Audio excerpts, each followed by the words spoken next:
Big boss 6 Malayalam ഈ തവണ 9 പേരാണ് നോമിനേഷൻ ലിസ്റ്റിലുള്ളത്. ജിൻഡോ, അൻസിബ, നോറ, ജാൻമണി, ശ്രീതു, ഋഷി, അഭിഷേക് എസ്, ശരണ്യ, ശ്രീരേഖ.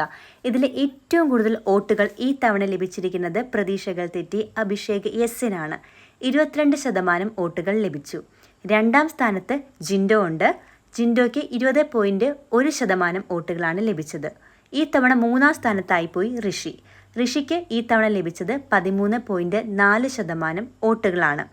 അടുത്തത് നാലാം സ്ഥാനത്ത് ഈ തവണ ശ്രീതു ആണുള്ളത്. 11.5% വോട്ടുകൾ ലഭിച്ചു. അഞ്ചാം സ്ഥാനത്ത് അൻസിബയാണ്. 11% വോട്ടുകളാണ് ഈ തവണ അൻസിബയ്ക്ക് ലഭിച്ചത്. ആറാം സ്ഥാനത്ത് നോറയാണ്.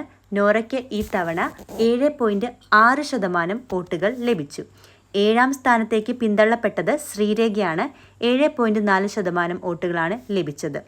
എട്ടാം സ്ഥാനത്ത് ശരണ്യാണ്. പ്രതീക്ഷിച്ച പോലെ വോട്ടുകൾ ലഭിച്ചില്ല. 4.1% വോട്ടുകൾ മാത്രമാണ് ലഭിച്ചത്.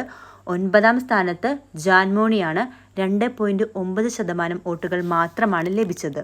വോട്ടുകൾ വളരെയധികം കുറവായതിനാൽ ജാൻമോണിയും ശരണ്യയും ശ്രീരേഖയുമാണ് ഈ തവണ ഡേഞ്ചർ സോണിലുള്ളത്. ഇതിൽ ജാൻമോണി ദാസ് ഉറപ്പായിട്ടും ഔട്ടാകാനുള്ള സാധ്യതയുണ്ട്. ഡബിൾ എവിക്ഷനാണ് സാധ്യത കൂടുതൽ. പക്ഷേ ചിലപ്പോൾ 3 പേരും ഔട്ടാകാനുള്ള സാധ്യതയും തള്ളിക്കളയാനായിട്ട് പറ്റില്ല. ഇതുവരെയും നമ്മുടെ ചാനലിൽ പ്രവചിച്ച പോലെ തന്നെയായിരുന്നു എവിക്ഷൻ നടന്നിട്ടുള്ളത്. അപ്പോൾ കൂടുതൽ വീഡിയോസിനായിട്ട് ചാനൽ സബ്സ്ക്രൈബ് ചെയ്യാനായിട്ട് മറക്കരുത്. ബിഗ് ബോസുമായിട്ട് റിലേറ്റഡ് ആയിട്ടുള്ള ഒരുപാട് വീഡിയോസ് ചാനലിൽ അപ്ഡേറ്റ് ചെയ്തിട്ടുണ്ട്. അപ്പോൾ അതും കാണാനും മറക്കരുത്. അപ്പോൾ അടുത്ത വീഡിയോ ആയിട്ട് കാണുന്നവരേക്കും എല്ലാവർക്കും ബൈ.